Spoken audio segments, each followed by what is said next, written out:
ॐ नमो भगवते वासुदेवाय।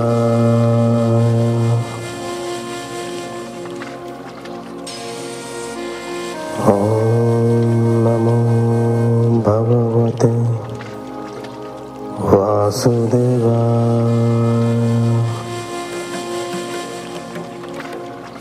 ॐ नमो भगवते वासुदेवाय।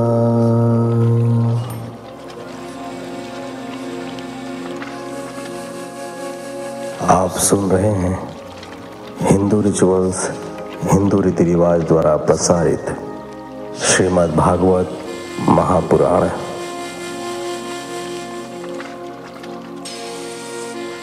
नारायणं नमस्कृत्यं नरं चैव नरोत्तमं देवीं सरस्वतीं व्यासं ततो जयमुदीरयेत्।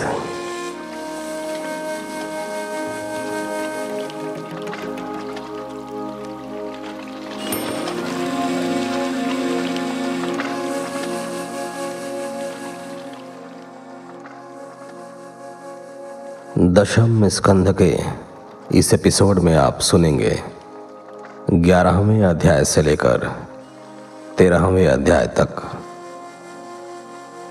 तो चलिए कथा प्रारंभ करते हैं 11वें अध्याय से। 11वां अध्याय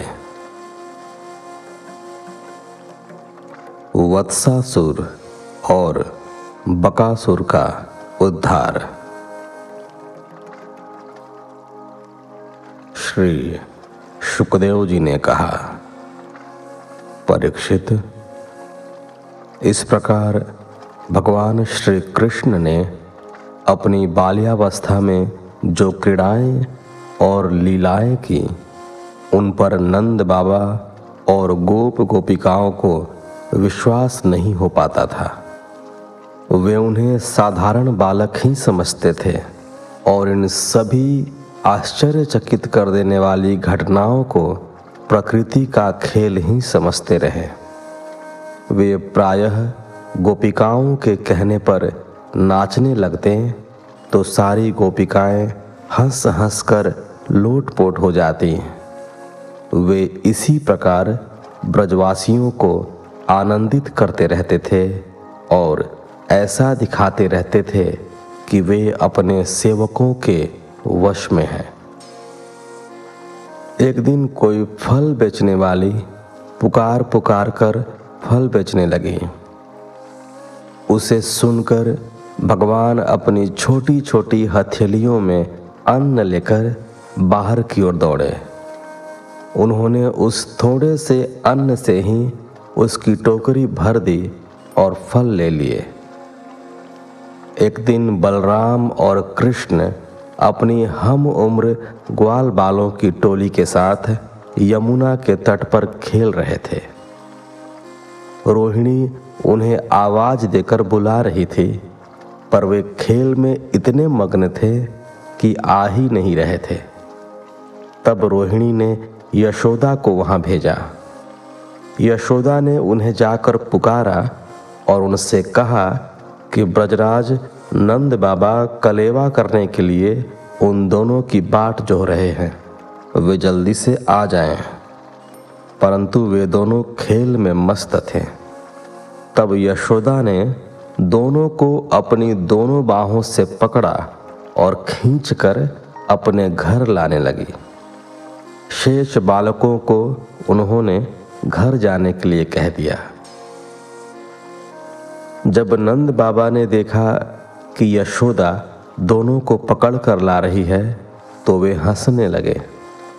प्रेम से उठकर उन्होंने दोनों को दुलार किया और यशोदा ने दोनों के हाथ पैर धुलाए। फिर वे नंद बाबा के पास कलेवा करने बैठे। उन्होंने अपने हाथों से दोनों को मक्खन खिलाया। परीक्षित, उन्हीं दिनों नंद बाबा ने सुना कि वन में तरह तरह के उत्पात होने लगे हैं। तब सभी गोपों ने एकत्र होकर विचार किया कि अब क्या करना चाहिए। उन गोपों में उपनंद नाम का एक बुजुर्ग भी था। उसने सलाह दी कि इन उत्पातों से बचने का एक ही उपाय है कि हम सभी यह स्थान छोड़कर वृंदावन नामक महावन की ओर चलें। वहाँ गायों के लिए चारा भी बहुत है और एक पर्वत भी है। यमुना का किनारा है। वह रहने के लिए आदर्श स्थान है। उसकी बात मानकर सभी ने अपने छकड़ों में अपना अपना सामान बांध लिया और गायों तथा बछड़ों को लेकर वृंदावन की ओर चल दिए। उन्होंने बूढ़ों, बच्चों और स्त्रियों को छकड़ों पर सामान के साथ बैठा दिया और युवा लोग धनुष बाण लेकर पीछे पीछे चलने लगे।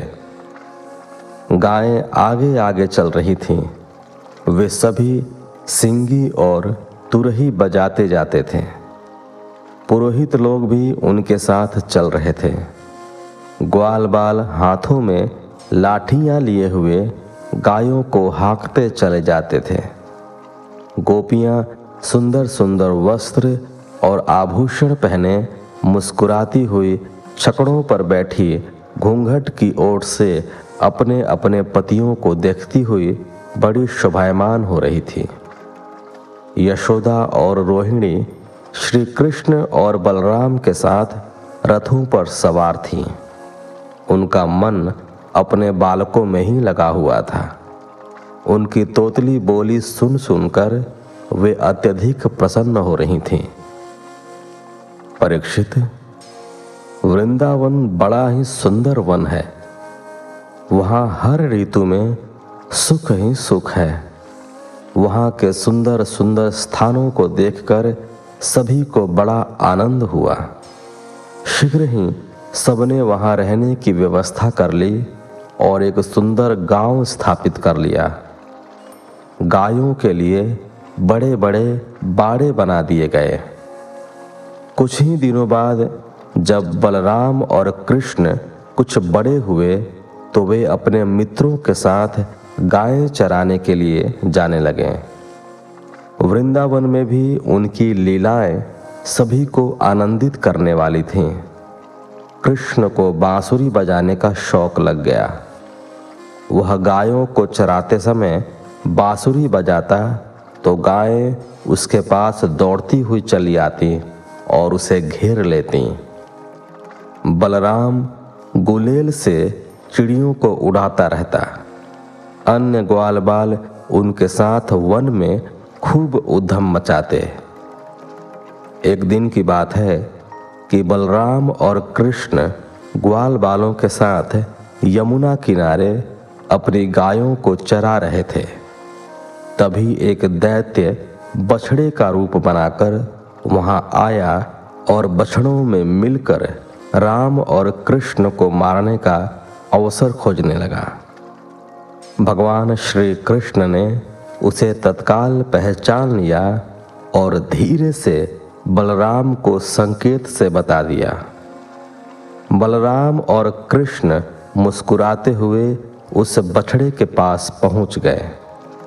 भगवान कृष्ण ने उस बछड़े के पास जाकर अचानक ही उस बछड़े के पिछले दोनों पैर पकड़ लिए और उसे सिर के ऊपर उठाकर जोर से घुमाकर एक कैथ के पेड़ पर पटक दिया। बछड़ा तत्काल मर गया। उसी समय उसके भीतर से राक्षस का शरीर निकला और अपना विकराल मुंह फैलाकर वह बलराम और श्री कृष्ण की ओर झपटा। सारे ग्वाल बाल उसे देखकर चित्कार कर उठे, लेकिन कृष्ण ने एक ही घूसे में राक्षस को मार डाला। उसके मरते ही सब कृष्ण की जय जयकार करने लगे। देवताओं ने आकाश से फूल बरसाए। परीक्षित, जो सारे लोकों के एकमात्र रक्षक हैं, वे अब यमुना तट पर ग्वाल बालों के साथ बछड़े चरा रहे थे। वे भोर में ही कलेवे की सामग्री पोटली में बांध लेते थे और बछड़ों को चराने के लिए एक वन से दूसरे वन में भटकते रहते थे। एक दिन वे अपने बछड़ों को लेकर यमुना तट पर पहुंचे और उन्हें जल पिलाया और स्वयं भी पिया। तब उन्होंने वहां एक विशाल बगुले को देखा। वह बक नाम का एक बड़ा भारी असुर था और पहाड़ जैसा लगता था।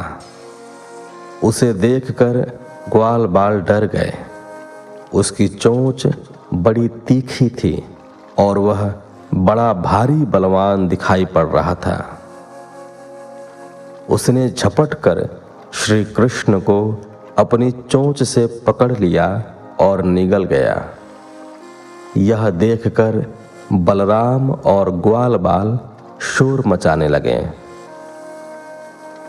बगुले के तालू के पास पहुंचकर भगवान श्री कृष्ण ने अपने तेज से उस बगुले के तालू को जलाना प्रारंभ कर दिया।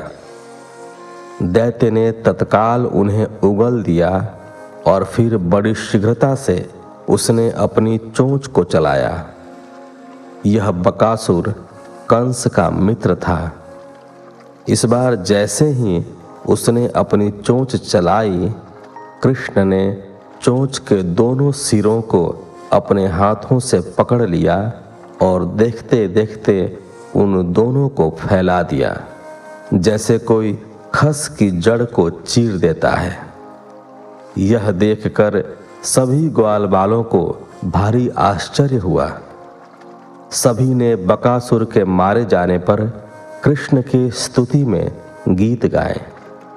जब वे लौटकर ब्रज में आए तो सभी को उस घटना के बारे में सुनकर बड़ा आश्चर्य हुआ। उन्हें ऐसा लगा कि जैसे कन्हैया मृत्यु के मुख से बचकर आया हो। यशोदा को भारी चिंता होने लगी। उसने अपने पुत्र को अपने हृदय से लगा लिया। उनकी आंखों से टपाटप अश्रु प्रवाहित होने लगे। वहां सभी उनकी बातें करते हुए चिंतित होने लगे और फिर उन्हें गर्गाचार्य की बात का ध्यान हो आया कि बालक कृष्ण का अहित करने के कितने ही प्रयास होंगे, पर कोई भी उसका कुछ बिगाड़ नहीं सकेगा। इससे उन्हें सांत्वना मिली। नंद बाबा ने सभी को समझा बुझाकर वापस भेज दिया। इस प्रकार कृष्ण और बलराम का बचपन वृंदावन में रहकर व्यतीत हो रहा था। अब वे किशोर हो गए थे। 12वां अध्याय। अघासुर का उद्धार। श्री शुकदेव जी ने कहा, परीक्षित, एक दिन भगवान श्री कृष्ण अपने मित्र मंडली के साथ बछड़ों को चराने जब वन में गए और वहां जाकर तरह तरह के खेलों में मग्न हो गए तो वन में आनंद छा गया। अनेकों वर्षों की तो बात की क्या, बहुत से जन्मों तक श्रम साध्य कष्ट उठाकर भी जो योगी और सन्यासी भगवान श्री कृष्ण के चरण कमलों की रज प्राप्त नहीं कर पाते, उन्हीं भगवान श्री कृष्ण के चरण कमलों की रज ब्रज के ग्वाल बालों को सहज ही प्राप्त हो रही थी। निश्चित ही उन्होंने कोई ऐसे पुण्य पूर्व जन्म में किए होंगे जिनकी वजह से उन्हें श्री कृष्ण का सानिध्य प्राप्त हो रहा था। परीक्षित, जिस समय वे सभी ग्वाल बाल बलराम और श्री कृष्ण के साथ वन में खेल रहे थे, उसी समय कंस का भेजा हुआ अघासुर नाम का एक विकराल दैत्य वहां आया। उसने आते ही उनके खेल में विघ्न डाल दिया। वह इतना बली था कि अमृत पान किए देवता भी उसकी मृत्यु की कामना किया करते थे। अघासुर पूतना और बकासुर का छोटा भाई था। वह श्री कृष्ण, बलराम और सुदामा तथा ग्वालों को देखकर सोचने लगा कि उसके भाई और बहन को इन्होंने ही मारा है, इसलिए आज मैं इन सभी को मार डालूंगा। ये सभी मरकर मेरे जैसे हो जाएंगे। फिर इन्हें मरा देखकर बाकी बचे ब्रजवासी भी अपने आप मर जाएंगे। ऐसा सोचकर वह राक्षस एक विशाल अजगर का रूप धारण करके उनके मार्ग में लेट गया। वह अत्यंत विशाल और पर्वत के समान मोटा था। उसकी नीयत सबको निगल जाने की थी, इसलिए उसने एक बड़ी गुफा के समान अपना मुंह फाड़ रखा था और निश्चल पड़ा था। उसके जबड़े कंदराओं के समान थे और दाढ़ें पर्वत शिखरों जैसी लग रही थीं। उसके मुंह के भीतर घोर अंधकार था। उसकी जीभ बाहर की ओर निकली हुई एक चौड़ी सड़क सी दिखाई पड़ रही थी। उसकी सांसें आंधी के समान और आंखें दावा नल के समान दहक रही थीं। अघासुर का ऐसा रूप देखकर सभी ग्वालबालों ने उसे वन की ही शोभा समझा। कोई उसे अजगर का खुला मुंह बताता तो कोई उसे पहाड़ की सुंदर गुफा, परंतु उनमें से अधिकांश उसे अजगर का खुला हुआ मुख ही मान रहे थे। तभी एक ने कहा कि अगर हम इस गुफा में घुस जाएं तो क्या यह जीव हमें निगल जाएगा? तभी दूसरा बोला, यह हमें क्या निगलेगा? अगर इसने ऐसी ढिठाई की तो यह भी बकासुर की भांति मारा जाएगा। हमारा कन्हैया इसको छोड़ेगा नहीं। ऐसा कहते हुए सभी ग्वालबाल कृष्ण और बलराम के साथ अघासुर के मुंह में घुस गए। श्री कृष्ण उस समय भी अघासुर की धूर्तता को समझ रहे थे। वे जान गए थे कि यह कोई राक्षस है। उन्होंने ग्वाल बालों को उसके मुख में जाने से रोकना प्रारंभ किया, परंतु वे नहीं माने और अपने बछड़ों के साथ अजगर के मुख में प्रवेश कर गए। परंतु वह उन्हें तब तक निगलना नहीं चाहता था जब तक श्री कृष्ण उसके मुंह में नहीं चले आते। परंतु भगवान तो सभी को अभय देने वाले हैं और सभी जीवों के रक्षक हैं। वे सोचने लगे कि उन्हें कुछ ऐसा करना चाहिए कि यह दुष्ट राक्षस भी मर जाए और संत स्वभाव वाले मेरे मित्रों की हत्या भी न हो। भूत, भविष्य और वर्तमान को जानने वाले श्री कृष्ण ने कुछ सोचा और वे भी उसके मुंह में घुस गए। आकाश के देवता उस समय घबराकर हाय हाय करने लगे, परंतु उसके मुंह में प्रवेश करके श्री कृष्ण ने अपने शरीर का आकार इतना बढ़ाया कि उस अजगर का कंठ अवरुद्ध हो गया और उसके प्राण ब्रह्मरंध्र से निकलकर आकाश की ओर चले गए। उसी समय हो हल्ला करते हुए सभी ग्वालबाल और बछड़े हंसते कूदते बाहर निकल आए। परीक्षित, उस मृत अजगर के स्थूल शरीर से एक अद्भुत दिव्य ज्योति निकली थी। उस ज्योति से 10 दिशाएं प्रकाश से भर गई थीं। वह ज्योति तब तक आकाश में स्थित रही जब तक भगवान श्री कृष्ण बाहर नहीं आ गए। तब वह ज्योति भगवान श्री कृष्ण के शरीर में ही समा गई। उस समय सभी देवताओं और गंधर्वों ने पुष्प वर्षा करके भगवान का अभिनंदन किया और उनकी स्तुति में गीत गाए। स्वयं ब्रह्मा जी ने आकर उस अद्भुत दृश्य को देखा। राजन, अब सभी ग्वालबाल नित्य उस अजगर के सूखे चाम में प्रवेश कर करके खेलने लगे। अघासुर एक प्रकार से मूर्तिमान पाप ही था जिसे भगवान ने नष्ट कर दिया था। भगवान के स्पर्श मात्र से ही उसे मुक्ति मिल गई थी। भगवान श्री कृष्ण तो आत्मानंद के साक्षात स्वरूप हैं। माया को वे अपनी इच्छा से इधर उधर नचाते रहते हैं।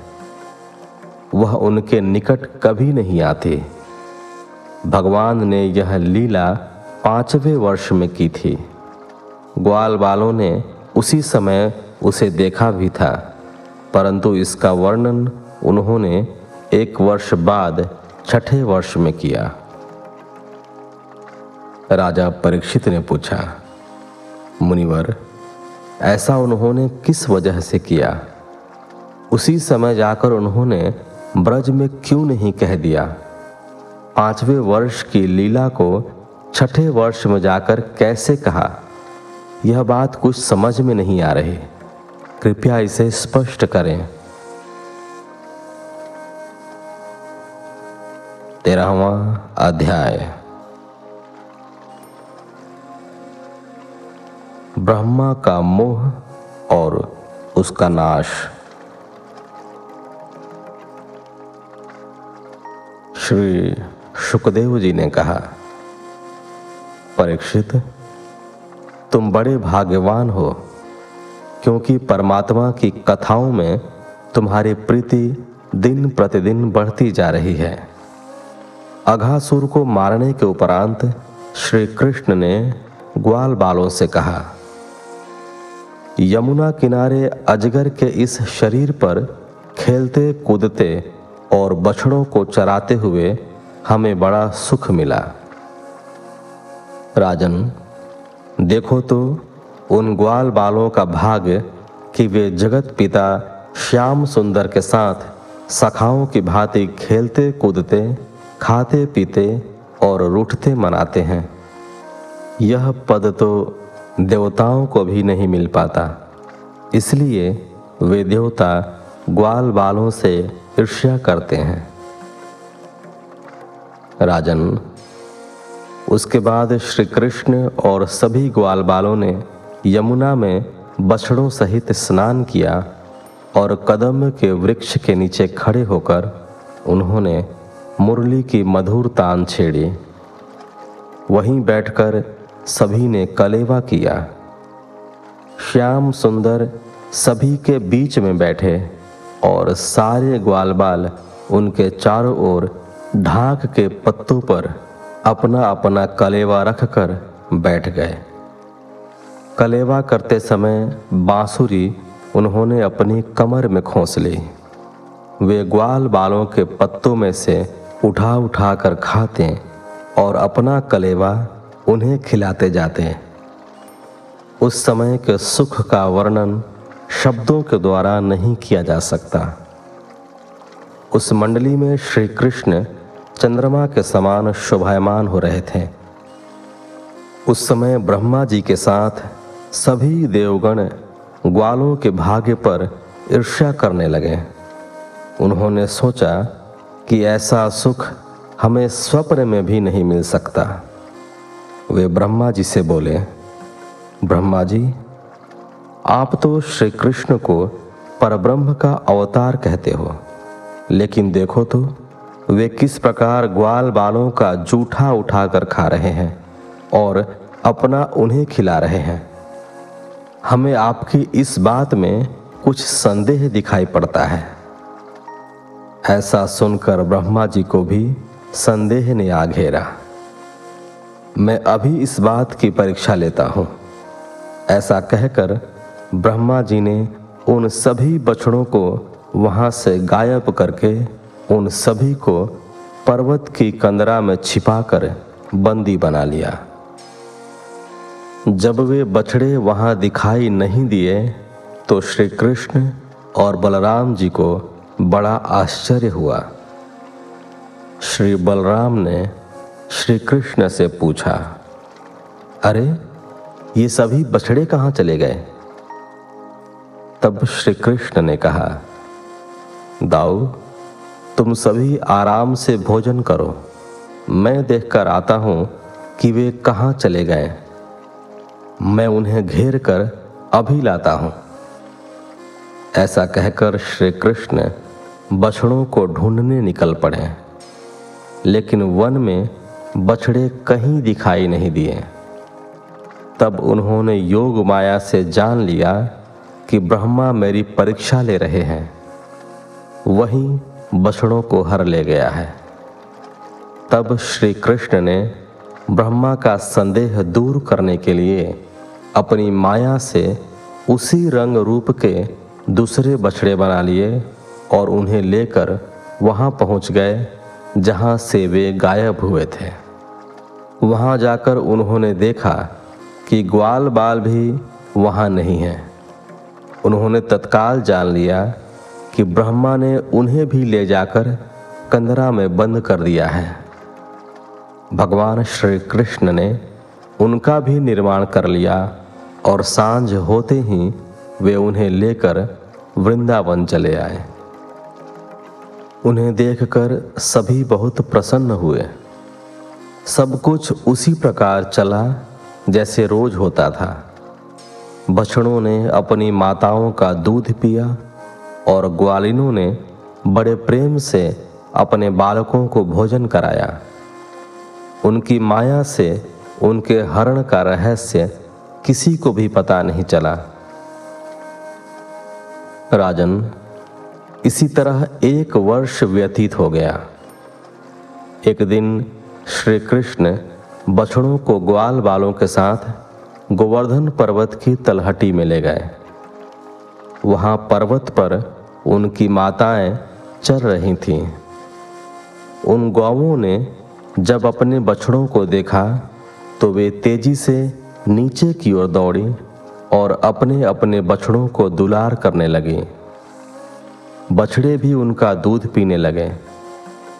वह दृश्य देखकर श्री बलराम जी ने कृष्ण से कहा, कान्हा, ऐसा स्नेह भरा दृश्य तो पहले कभी नहीं देखा। उनकी बात सुनकर श्री कृष्ण मुस्कुरा कर रह गए। तब बलराम जी ने अपनी योग दृष्टि से देखा तो उन्हें सभी में श्री कृष्ण की छवि दिखाई दी। उन्होंने पूछा, कान्हा, वे बछड़े और ग्वाल बाल कहाँ है? यहाँ तो तुम दिखाई दे रहे हो। तब श्री कृष्ण ने सारा वृतांत उन्हें कह सुनाया। बलराम जी को ब्रह्मा पर बड़ा क्रोध आया, परंतु कान्हा ने उन्हें शांत कर दिया। उसी समय ब्रह्मलोक में ब्रह्मा को ध्यान आया कि पृथ्वी पर 1 वर्ष बीत गया। पता नहीं उन बछड़ों और ग्वाल बालों का क्या हुआ होगा। वे तत्काल वहां पहुंचे जहां उन्होंने ग्वाल बालों और बछड़ों को बंद किया था। वे सभी सोए पड़े थे। वे तत्काल ब्रज में पहुंचे। वहां उन्हें यह देखकर आश्चर्य हुआ कि वे सभी बछड़े और ग्वाल बाल वहां उपस्थित थे और सभी चतुर्भुजधारी भगवान विष्णु का रूप धारण किए हुए थे। ब्रह्मा और शंकर जी तथा सभी देवता भगवान विष्णु की सेवा में खड़े उनकी स्तुति कर रहे हैं। एकाएक ब्रह्मा जी का संदेह नष्ट हो गया। वे दौड़कर भगवान श्री कृष्ण के चरणों में गिर पड़े। उन्हें केवल श्री कृष्ण ही देख सके। ब्रह्मा जी ने अपना अपराध क्षमा करने की विनती भगवान श्री कृष्ण से की। हे मायापति, आपके भेद को हम नहीं जान पाते। आपकी शक्ति में संदेह करके मुझसे बड़ा भारी अपराध हो गया है। मुझे क्षमा करें। कहते कहते ब्रह्मा जी रोने लगे। श्री कृष्ण ने उन्हें उठाकर उनके अश्रु पोंछे और मुस्कुराकर उनसे कहा, ब्रह्मा जी, आप तो सारे जगत की रचना करते हैं, फिर भी मेरी माया से आप मुक्त नहीं हैं। ब्रह्मा जी ने कहा, आप ठीक कहते हैं प्रभु, आपके भेद को जान पाना बड़ा कठिन है। माया किसी को भी नहीं छोड़ती। आपकी कृपा के बिना आपके निकट भी कोई नहीं आ पाता। मुझे क्षमा कर दें। राजन, भगवान श्री कृष्ण ने उन्हें क्षमा कर दिया और अपनी माया समेट ली। उसी क्षण ब्रह्मा जी उन सभी ग्वाल बालों और बछड़ों को सचेत करके वहां ले आए। तभी उन ग्वाल बालों ने ब्रज में अपने घर जाकर उस अघासुर की कथा सुनाई। इस मर्म को श्री कृष्ण और बलराम जी के अतिरिक्त कोई नहीं जान सका। इस प्रकार 13वें अध्याय के साथ इस एपिसोड को यहीं विराम देते हैं। मिलते हैं आपसे अगले एपिसोड में। तब तक के लिए धन्यवाद। जय श्री हरि।